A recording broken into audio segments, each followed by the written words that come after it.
Good morning, everyone, and welcome to today's writing stream for Sonic Ringbond. I'm your host, Joshua Tarwater, the author and creator of the Sonic Ringbond AU. Let's see here, where to start with today. Kind of the second chapter in a row, focusing on Tempest.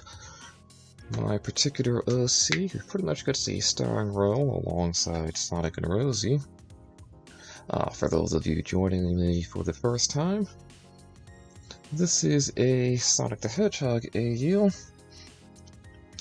where I focus primarily on looking at how could Amy have developed differently had she been given Sonic speed and moveset instead of the Pico Pico Hammer, and looking at rings and their use overall in the Sonic the Hedgehog world as more than just a power-up into games, with all sorts of weird different uses when they even show up at all in alternate media.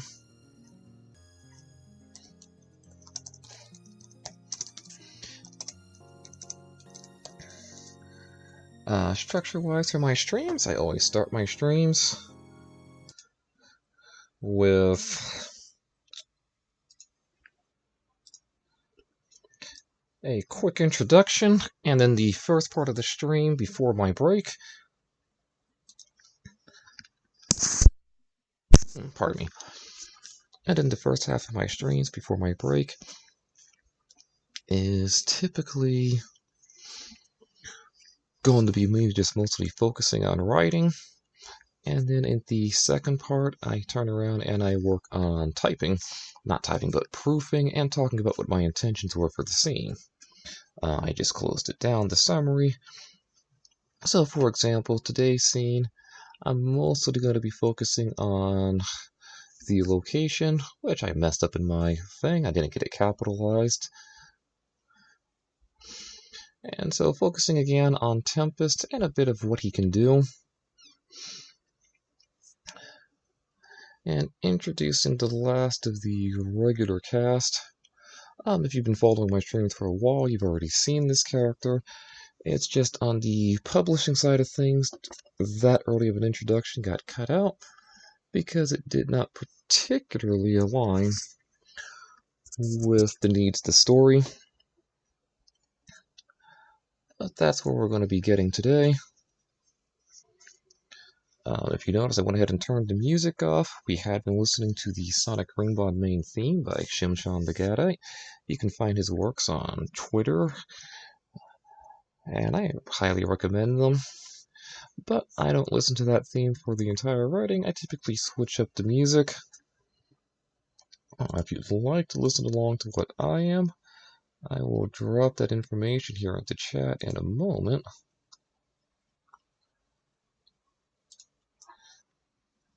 Well, I should say the link to the playlist that I listen to. Right now, I am listening to Another Sky off of the Legend of Heroes, Sangno Kiseki, or I believe that one's Trails of Cold Steel original soundtrack. I can't remember the translations myself. I should say localizations more often than not. And that will be by Falcon Sound Team JDK. Unfortunately, they don't give the individual credits on Spotify for which artist on the team actually composed which song. But the link to my playlist is in the chat now.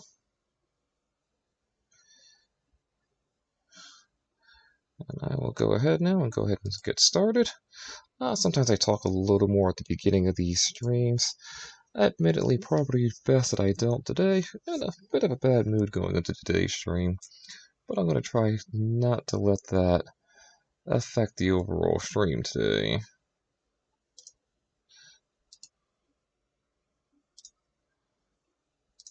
Hence, why I'll be focusing on the writing side. As always, though, everyone's invited to jump into chat and share with me their thoughts and ask questions. I'll respond as I look up and see it. For now, though, let's go ahead and get started.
One of the things you'll see me do throughout my streams is I just take the time to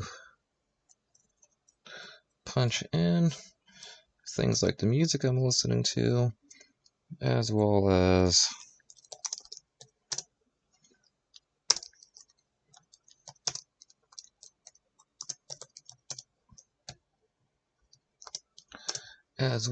the idea that I build my narrative around what if I was building a game. And so you'll see me take the time throughout to write in the idea of video game design documents, notes. It's both to help me, again, structure my story and the ideas around it, and it's kind of a side project I'd like to get started. I don't know if I ever will, but it is there.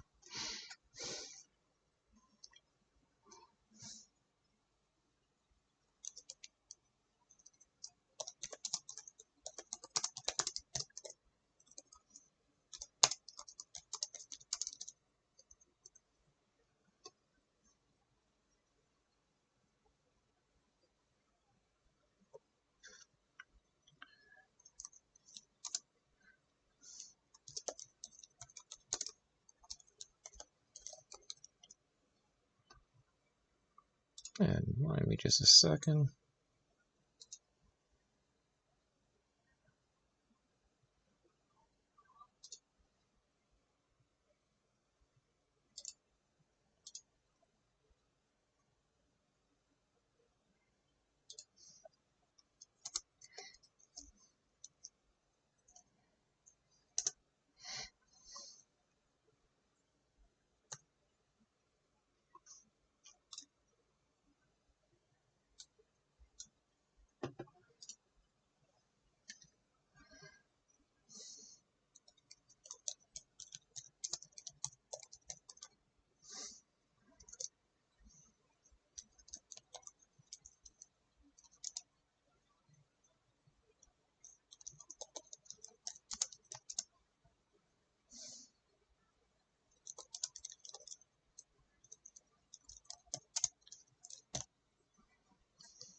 My little bit of a pause there.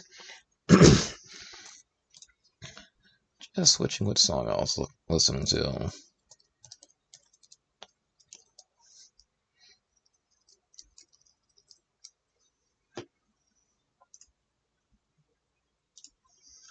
Just go ahead and drop that into the.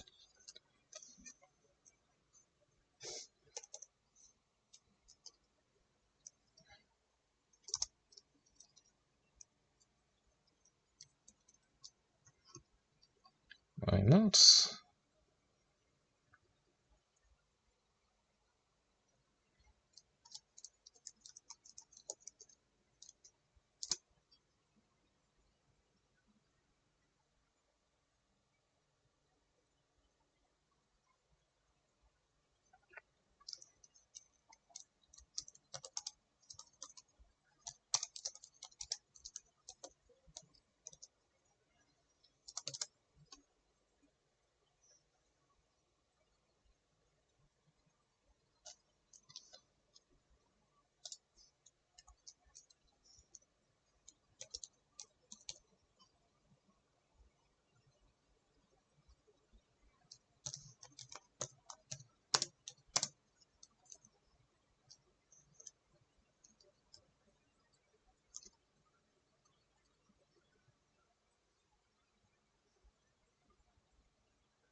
Good morning, Stuart Grissom. Welcome to the chat. Afraid I'm not quite sure on what your comment implies, though.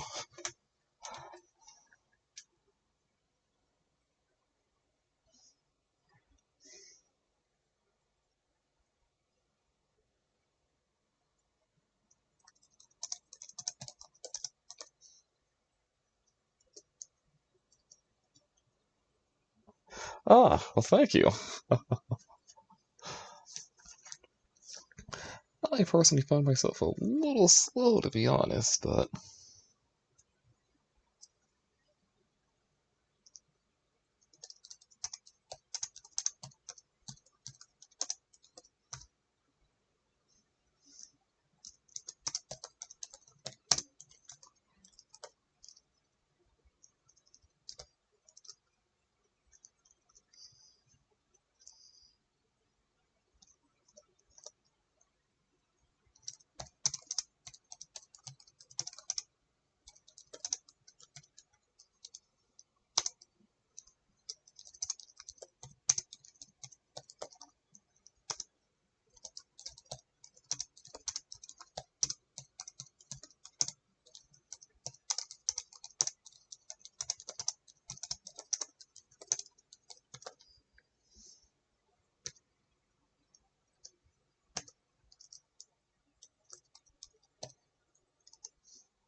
go. That actually wraps up the scene. And that leaves me in my typical position now with the scene wrapped up. It's time for me to go ahead and take a short break. To that end, I just got to set everything up here for my breaks. Which includes putting on a little slideshow showing off the characters who appear on this particular episode of the story, and giving everyone some music to listen to while I take break. And unlike my last couple of streams, I actually remembered to turn the volume on. And with that, I will be heading off to break. Thank you very much, everyone, for joining the first part of the stream. When I get back, after my typical 15 to 30 minutes, I will begin proofing the scene and talking about the ideas that I had in mind while working on it. Nothing too complicated today, so it will be a great time to ask questions and share your thoughts on the AU, or just talk about the Sonic IP in general. For the moment, though, I'll be taking my break. I hope everybody has been enjoying so far, and will enjoy listening to the Sonic Rainbow and Mains theme by Shimshon the God on Twitter. I'll be back in a bit, everyone.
And welcome back to the Sonic Ringbond writing stream.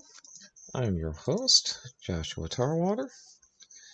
For those of you joining me for the first time, I host a regular writing stream on the weekends for my Sonic the Hedgehog AU Sonic Ringbond. And at the first part of the stream, I write the scene. In the second part, I sit down and proof the stream and talk about it. The AU itself is rooted in two general ideas, making the rings a more integral part of Sonic's world rather than just an in-game mechanic and odd power-up, while also taking the time to explore Amy's character from a different perspective, rooted in the idea of what if she ended up with Sonic's moveset rather than the Pico Pico Hammer. And good morning, Mecha from the 80s. Welcome to the stream. Hope you're doing well today.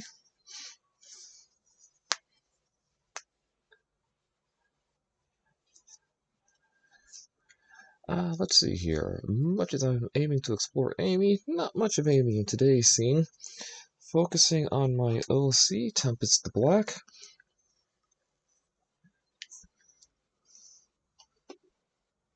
And a lot of the idea behind today's scene is just to introduce gameplay concepts into the story itself. I do write my narrative around the idea as if I was building a game design document.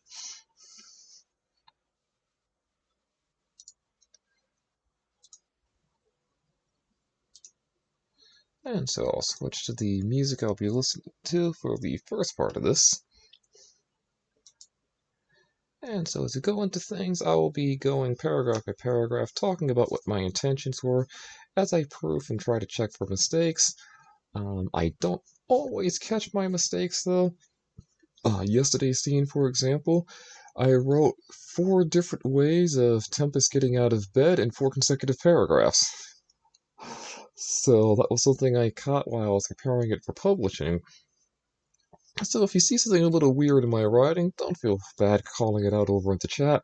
It actually helps me out a lot. And the fashion I'll typically do this is I'll read the paragraph first, pick up the thoughts that I was having on it while taking care of small problems, and then sit there and talk about it. Typically, structure-wise, my opening paragraph is typically going to be structured around the idea of setting up the scene that's going to follow. And then the final paragraph is usually also a wrap-up of the scene, and I try to harken back to the opening while preparing for what comes next.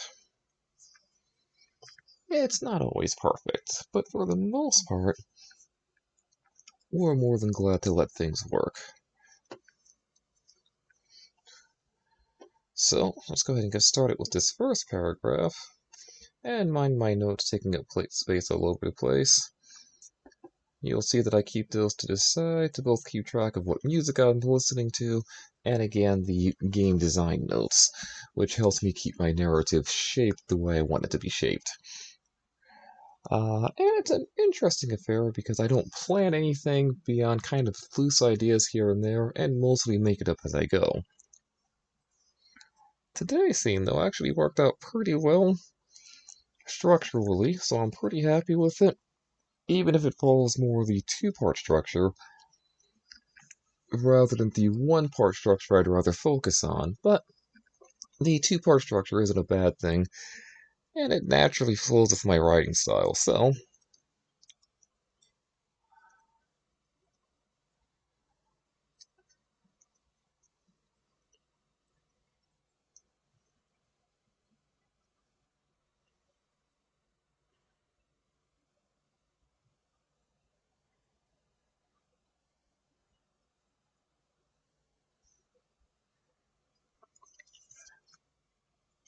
And so in today's opening paragraph, really, it's just a bunch of semi-poetic dribble, really, talking about the call of adventure. Generally, the ideal word for it, if you really want a word to put to it, is wanderlust.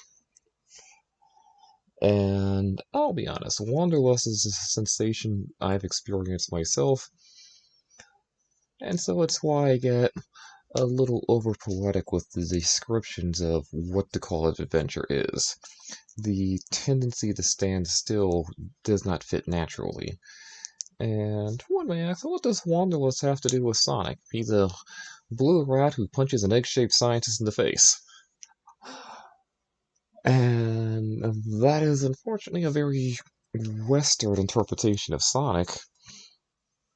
A lot of the ideas around Sonic actually are rooted in grand adventures, such as from Studio Ghibli, the general idea of the Age of Adventure between World War I and World War II, and you can see it in a lot of Sonic's early imagery, this inspiration.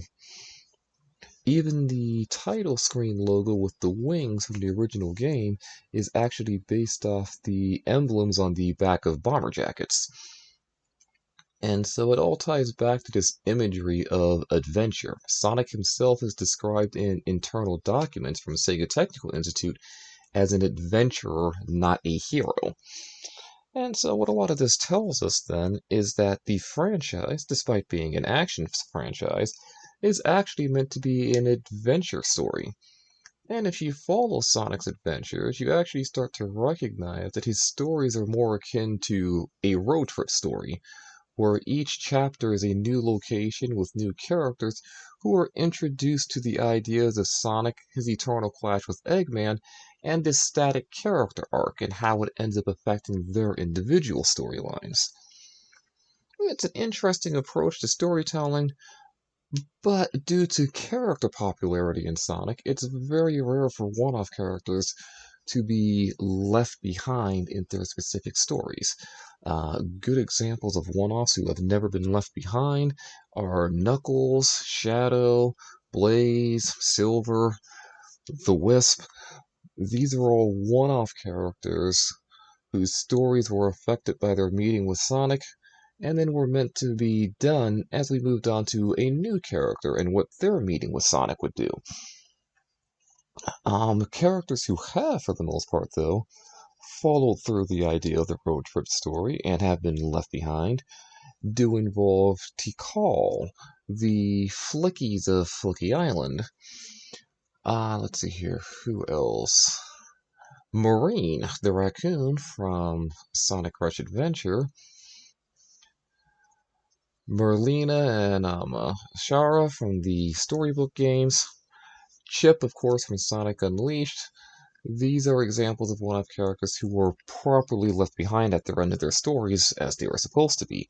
Sonic arrived in their story, they experienced the truth that is his static character arc, had that truth affect their lives, and then Sonic moved on and their story and the interaction with Sonic was over, and we move on to whoever it is that Sonic interacts with next.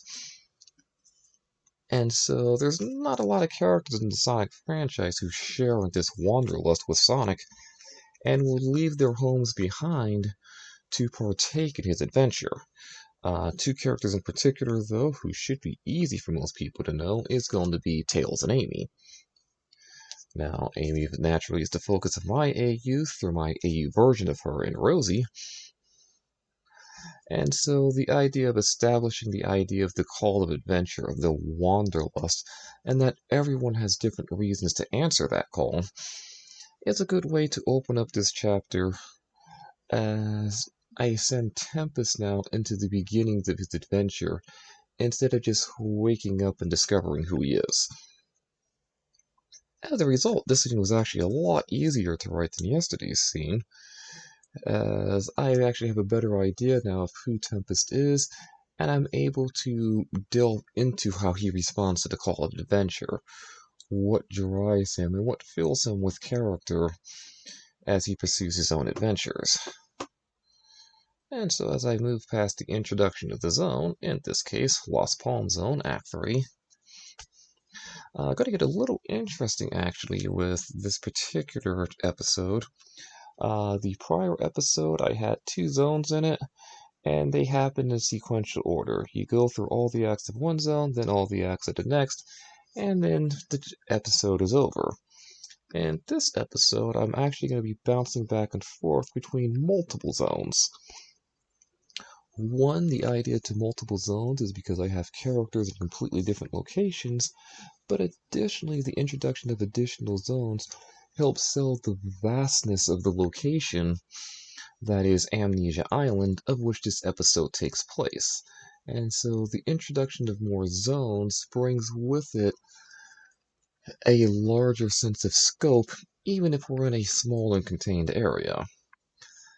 Now, I have no idea how large any of my episodes will be throughout the story.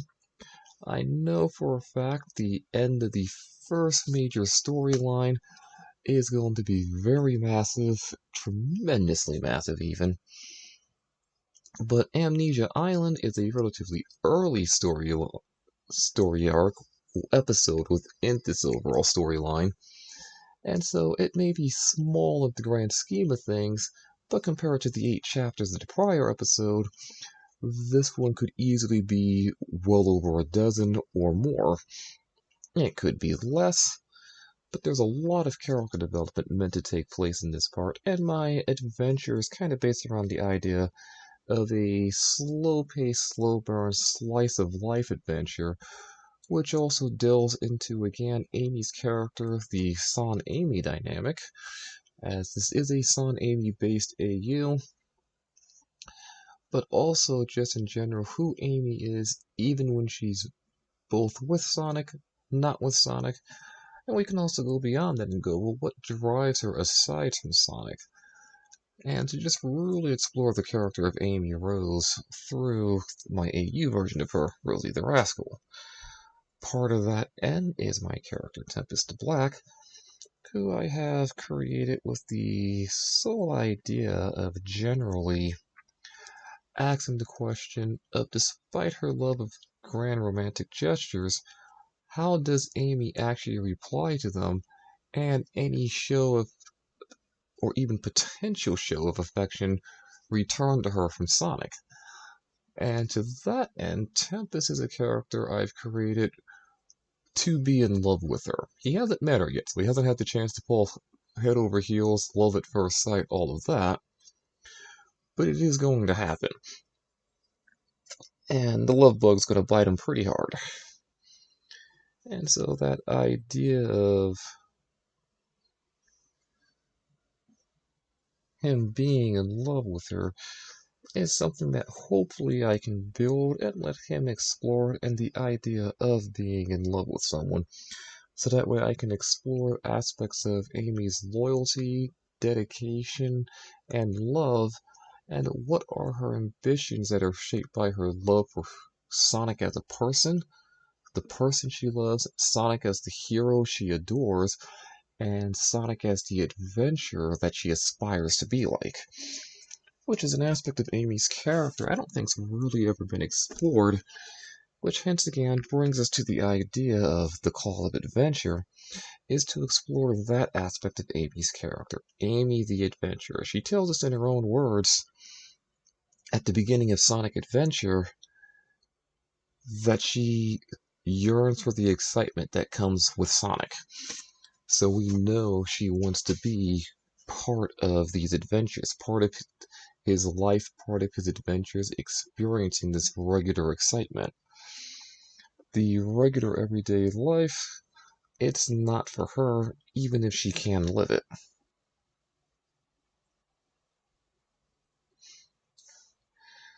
And so one of my structural things here, if you're aware of Ikuhara Sensei, if you're familiar with Revolutionary Guard Utena or Mawadu Penguin Drum, those are both series directed by him.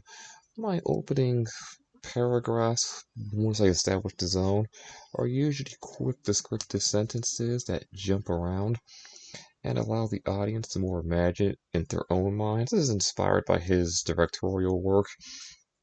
It's probably hard to see, but that's the fun thing about inspiration, is that the final result that was inspired by something else doesn't necessarily agree.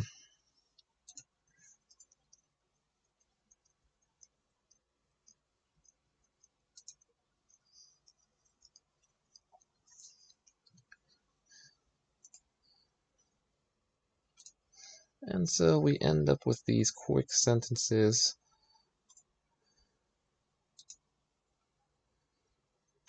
that are just designed to, again, give keywords that the reader's mind can latch onto and paint their own picture.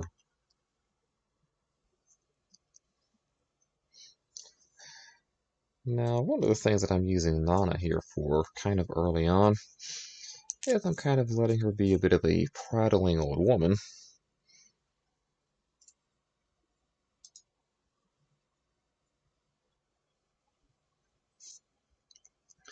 And I'm using the idea of her being a prattling old woman to both allow me to introduce gameplay ideas into the narrative, while also kind of explaining why certain things, like why exactly do we not see rings everywhere in something like Sonic X or the Archie comics, despite the fact that they're regularly talked about. And what I use a character like Nana for is to introduce the idea that not everybody can see and interact with the rings. And so, as such, the idea is generally that we, as a member of the audience, are perceivable as characters within the universe who can't see and interact with the rings. In the case of these universes, hence why we don't. Compared to the games, where the intention is more so from the viewpoint of characters who can.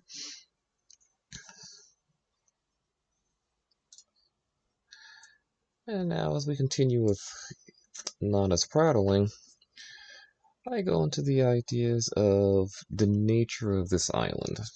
I'm kind of establishing stuff which can be found and looked for all over this island.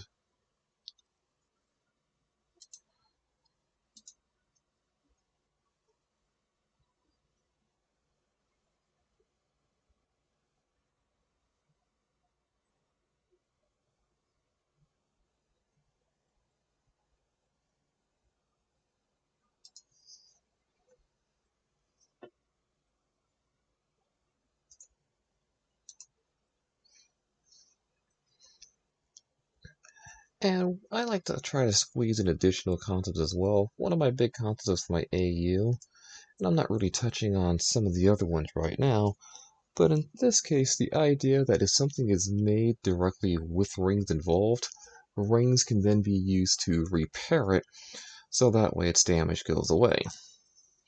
As such, my version of Amy runs around in a white leotard, which is meant to symbolize tumbling, rolling, acrobatics, gymnastics in general, and it's particularly was idealized, inspired by arguments I had over whether or not Amy should be able to curl into a ball like hedgehogs naturally can, and the sole reason Sonic was one of the well, a hedgehog was one of the animals characters considered back during the original concept phases of Sonic, was that ability to curl into a ball.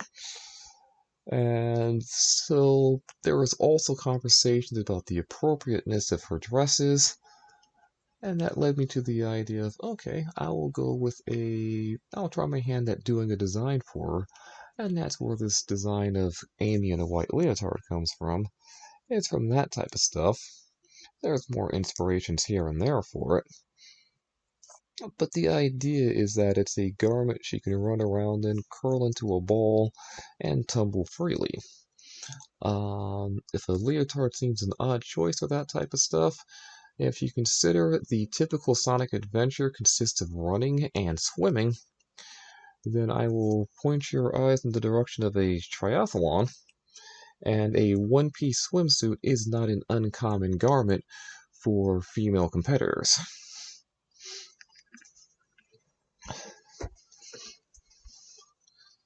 And so, an easy way to look at Rosie's leotard is just as a really cutesy triathlon suit. Also, this particular point of the story, I also want to finally include the origins of it. I've racked my brain over it on multiple versions of this very AU, and even prior versions, well, even prior AUs, trying to come up with one that would really fit for her. On figuring out, well, I gave her this design, but where would she have even gotten it from? And so it's at this point that I finally introduce the origins of her leotard into any of my stories. And I'll explain later on why even after she moves away from Amnesia Island, why she will continue to wear it, despite the fact that it's not necessarily the best outfit for just all-around daily life.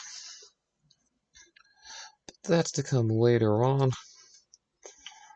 For now, I want to go ahead and continue to focus on the scene at large. And so as I move into the next paragraph, I've now taken the time to both give Tempest his appearance, which you should have saw if you were here for the break in my character slideshow. I also used her to introduce the idea of some of the things Rings can do. And now this third paragraph,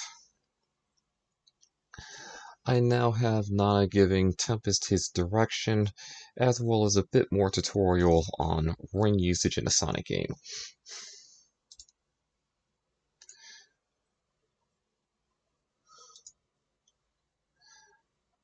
Yeah.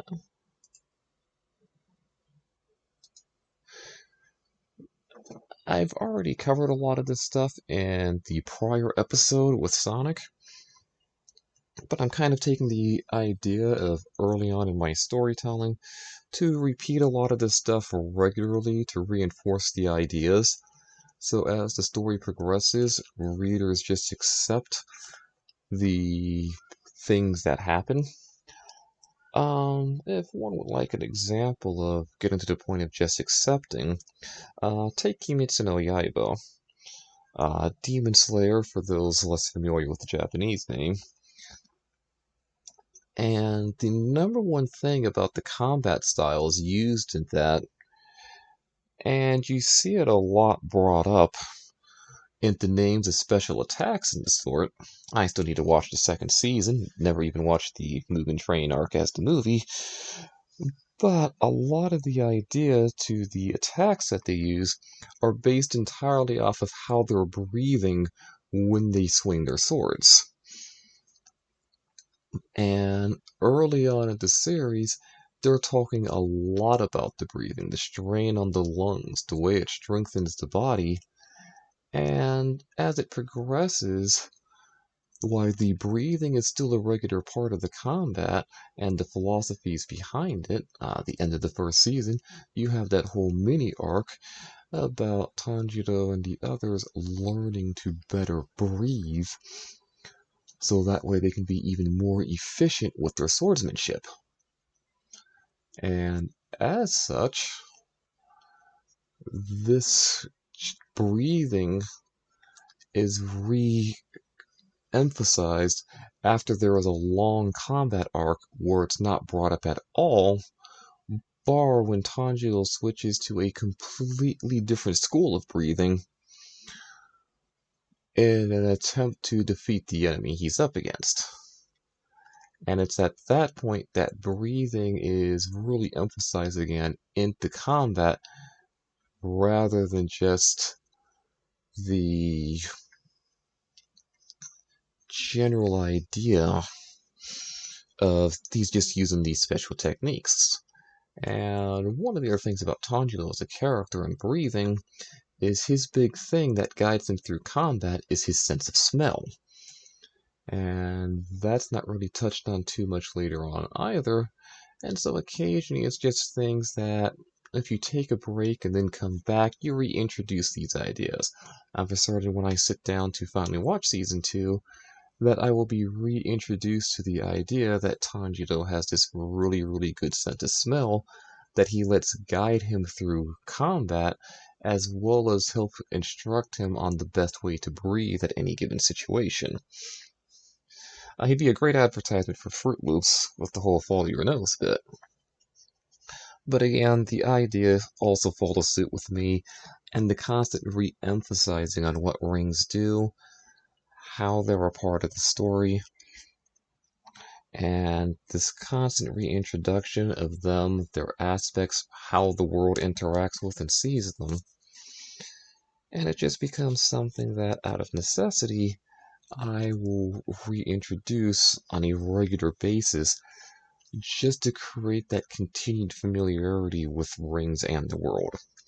There will be other concepts I do that with as well, but I'll try not to be too heavy-handed with it. Again, at this point in the story, I'm using Nana and kind of a quick burst to just kind of info dump it, taking advantage of the fact that she's an old woman who prattles on a lot. And so I let her laugh at herself and call herself out, but she's also meant to be a motherly character, and she wants to take care of these other characters who are around her and significantly younger than her. And so the prattling kind of plays into a lot of that.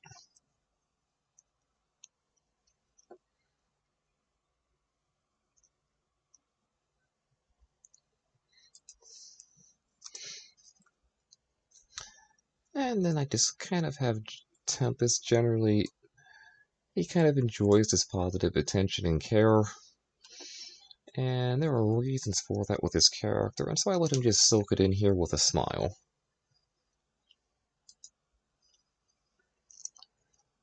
From there again, I continue with the idea of reintroducing the rings, while also giving an idea of what type of wildlife you're going to find on this island.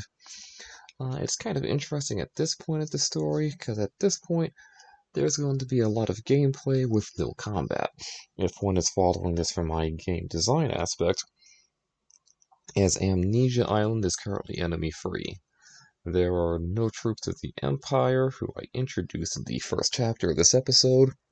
There are no Eggman robots, which were a constant thorn in Sonic's side of the prior episode. And there are none of the golems I also introduced in the prior episode. So right now we're in an enemy-free location, and pretty much Tempest is just free to roam around this island without hindrance beyond the natural obstacles. Now, one of the things as I continue to talk about the rings is I'm starting to set up a bit of an explanation on what Tempest's arm is, and it's a build-up which is going to take a bit of time. I don't plan on lingering too long on certain aspects of it, whereas also fully revealing what it is in time. But right now, at least, I will be painting a basic idea of what it could be. And so this is time to take a comparison for him looking at his right arm and rings and how both visually look and respond with the world around them. It's just an early planting of a seed, which will hopefully be harvestable later on in the story.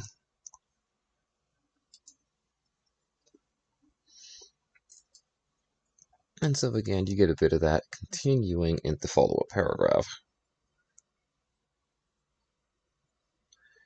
And also, in this case, I also take the time to build a little bit more of a mystery behind Tempest, in that he knows how to interact with rings by instinct alone, even though he has no memory of who and what he is.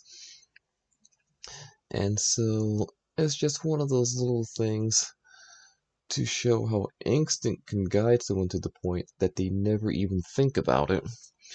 And to again kind of see questions about who Tempest is, what he is, why he is, from an in-universe point of view. And you'll see a lot of that seeding going on here.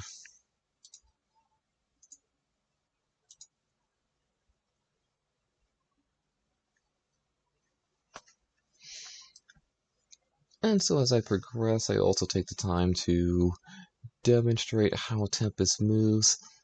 And over the course of this episode, or this chapter, you'll see that his movement style is kind of a mixture of Sonic's regular gameplay style and also the Werehog's ability to grapple to certain points. It's generally probably the idea also behind Tangle as a character, if one's looking at a gameplay idea. If you're familiar with Tangle the Lemur from the IDW comics. Except in the case of Tempest, the idea is indeed very much rooted into Werehog's arms. And there is a lot of different reasoning behind that, from both the ideas that resulted in Tempest from a design standpoint, to also ideas of him as a character and why he's here.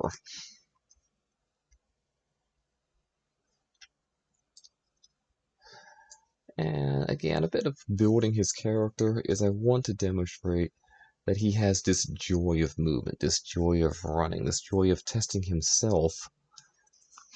And these are things that are meant to contrast with Sonic and Amy. And again, he's a character meant to explore the Sonic-Amy dynamic from an out-of-universe perspective. And so I need these points of contrast in his character to help highlight where they are in Sonic and Amy.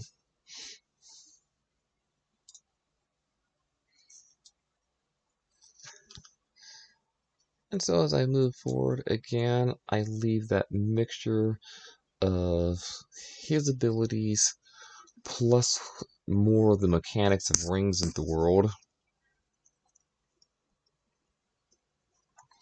And one of the things I take the time to introduce here is that, yes, Tempest can run at speeds exceeding sound.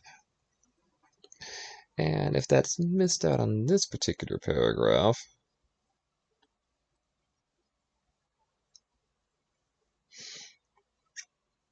the whole point to a sonic boom is literally as an explosion of sound when the sound barrier is broken.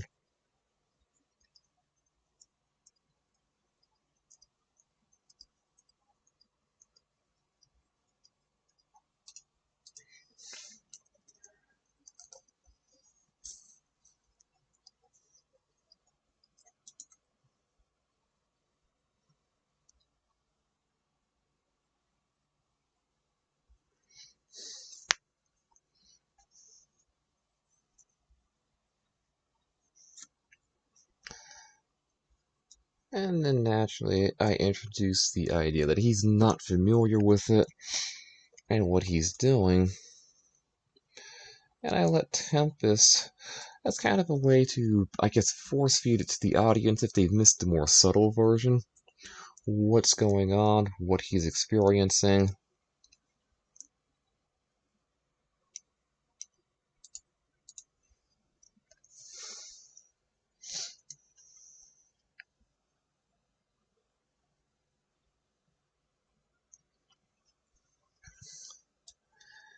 And I want to soak into the idea that he's a character who has a great deal of fun as well, and hence the laughing, the smiling, this fullness of life from him, and even a wahoo, as he pretty much flies through the forest enjoying his speed and what his stretchy arm lets him do. And again, part of the inspiration for his character is the character Gran, who is the male version of the playable character in Granblue Fantasy, but also Sora, or Sora as most Americans would likely call him, and other English speakers not familiar with Japanese phonetics, from the Kingdom Hearts games. Now, I've never played Kingdom Hearts, and Granblue, I'm most familiar with it through the anime, not the mobile game. Whereas Soda, I literally just know him from literally his reputation and what other people talk about him. Never really played the games. I've seen a little bit of the beginning of the first game, trailers, of course, for other games, clips, conversations, the Super Smash Bros. Ultimate trailer, and there's an air and atmosphere that's carried about him that helps inspire Tempest's personality of being fun-loving, full of life, and just a general light. And so it's probably interesting then that I make Tempest dark with a rather twisted appearance. Part of that has to do with the fact that when the ideas that led to Tempest first started up, I actually was thinking of a villain. Even the name Tempest Black is a result of thinking of this villain idea. But as I thought about the character and the natures of his relationship with Amy, it's made sense to make him this fun-loving kid who could adventure with Amy and really let me show off different aspects of her character through Rosie.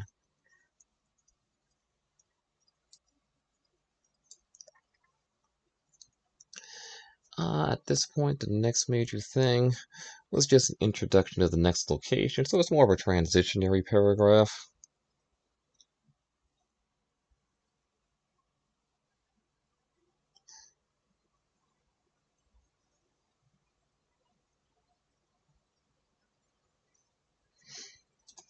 And this is part of what I mean by the idea of writing my scene in two parts. The first part is Tempest in the jungle running around, and then the second part is him entering the lighthouse. And that's what I mean by a two-part structure. I've been trying to avoid it up to this point of the story, but since getting to Tempest, my own writing habits have come back. It's not a bad thing, and it does allow me to write scenes faster, just writing them by instinct. So again, not a bad thing. It's just kind of a failure on my part to shift away from my own writing habits. But it does hopefully provide an interesting reading experience at least. And then again, just a transition into the idea of moving to the lighthouse. And then you'll see, if you notice my notes, that I switched what music I was listening to. And I don't know about a lot of other writers and creatives, but for me, I absolutely have to listen to music while I work. If I don't, I just absolutely can't be creative.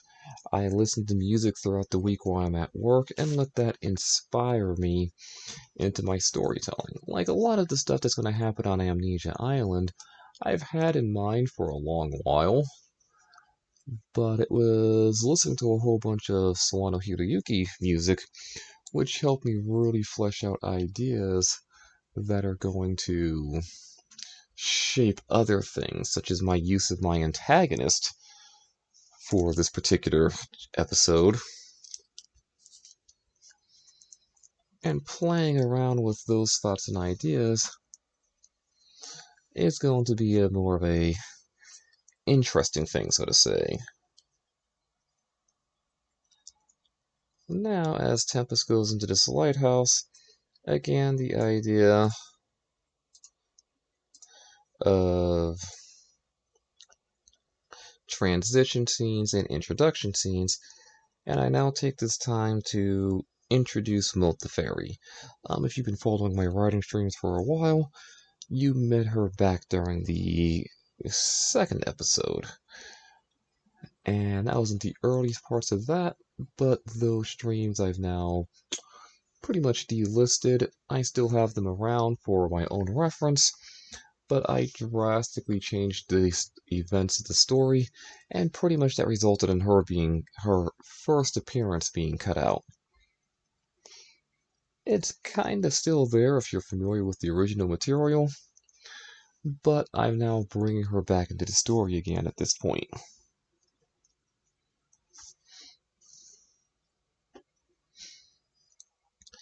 And she's not really meant to be a subtle character. She's meant to be an in-your-face character. She's bold, she's blunt, she's conceited. She's very, very, very focused on her mission and has no problem using people to get to it. A lot of her role in the story at this point is literally just to serve as my author's push broom. If the characters, due to their personalities, are going to start moving away from what I want them to be doing, then she's pretty much my push broom, so I can come at them and shove them back in the direction I want them to go without altering their personalities. As a writer, it's my biggest criticism of a writer like, say, Ian Flynn, is that he will just throw out a character's personality and write them how he wants if it serves his plot. And it's kind of disheartening to see him do it, because he can write characters very spot on. And so, for me, I would rather introduce characters into the story, being a very character-focused consumer and writer, who can redirect characters when their own personalities move them away from my plots and story. But again, I would also rather let the characters lead the story if I need to. And so introducing Mode at this point is more so just putting her into the story so I can keep the ideas of what my overall story is, which of course is the battle with my AU villain, the God of Rings, Benedict Yodoku. And that is always going to be where her focus is. And so even if I don't have to use her to push the characters where I want them to go, there is the general idea that this introduction of her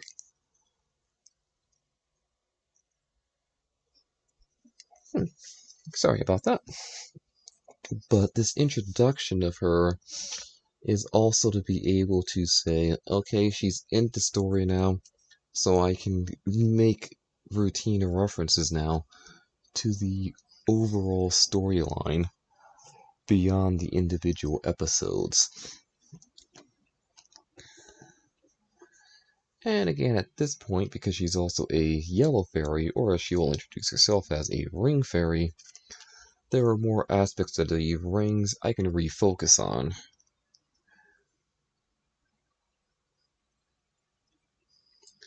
And I also play a bit with her personality and so on. She's so mission focused she can be a bit oblivious. And then, of course, a typical descriptive paragraph, so not too much going on there.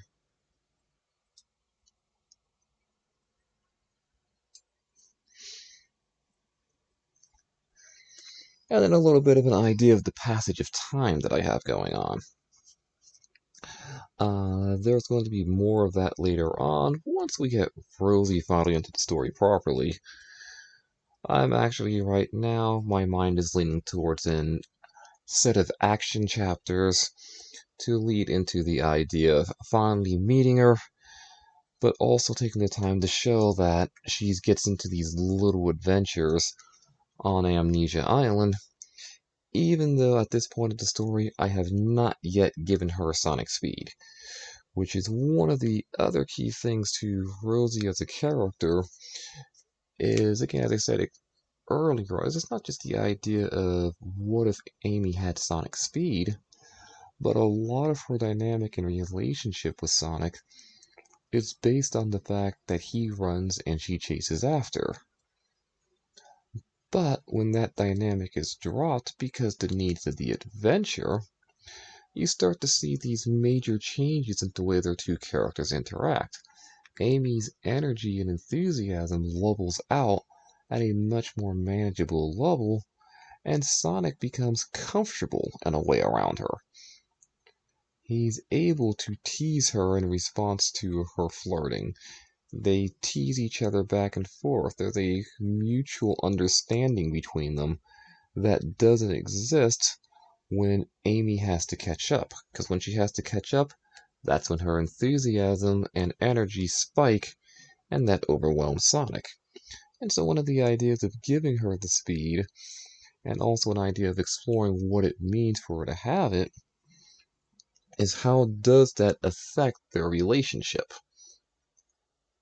How do they interact with each other as a result? But right now the focus is on the passage of time. But again, I'm also introducing Moat. And so I kind of play with this next bit, again, showing that obliviousness of hers. It didn't even occur to her at first that she was having a conversation, despite the fact that one of the things about her is that she's meant to, as a,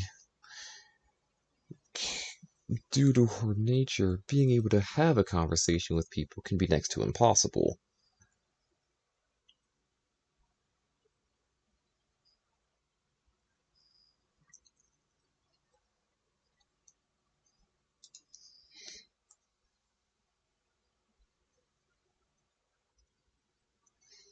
And at this point, of course, I also start to introduce the idea of what should be obvious to us, that Tempest's arm is unusual.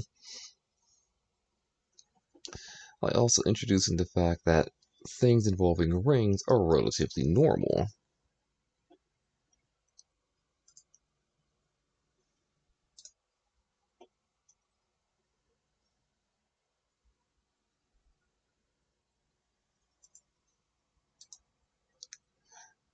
So as I continue to move forward, as I said, I really introduced that concept.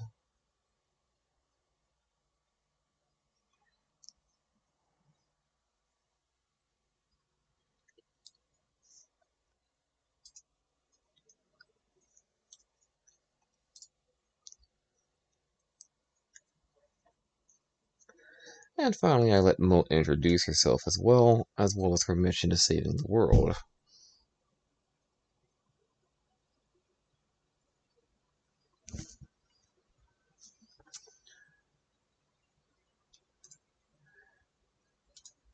And that's also where I introduced the idea of her pushiness again and re-establishing how easy it is for Tempest to be confused himself. And as I lead into this final paragraph, go again into the ideas of the call of adventure and how its voice can be different to everyone, even if it's always calling.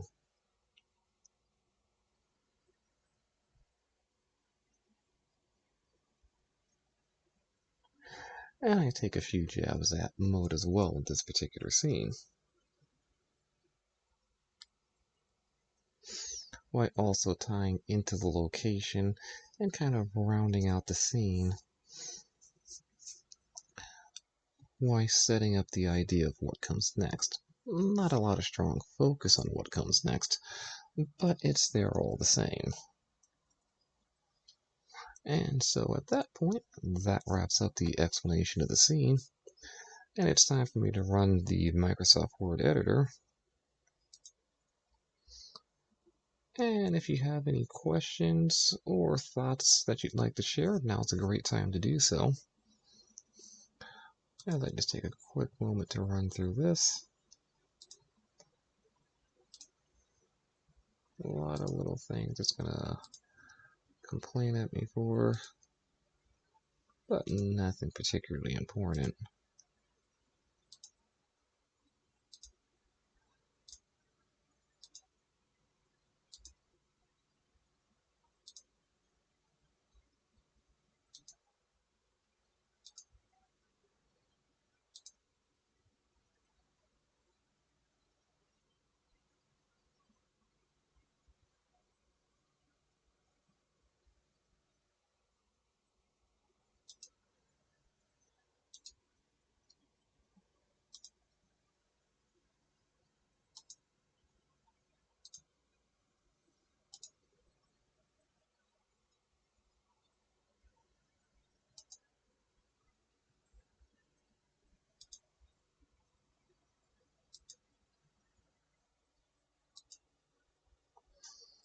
And there we go.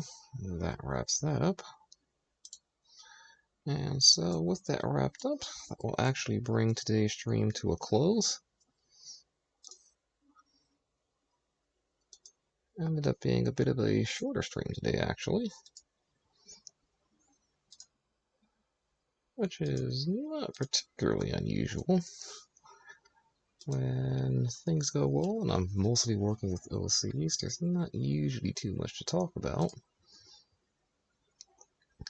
But it does mean that I get to wrap up early, especially since there are no more questions from the chat. So I'd just like to thank everyone for joining me today and partaking in today's stream.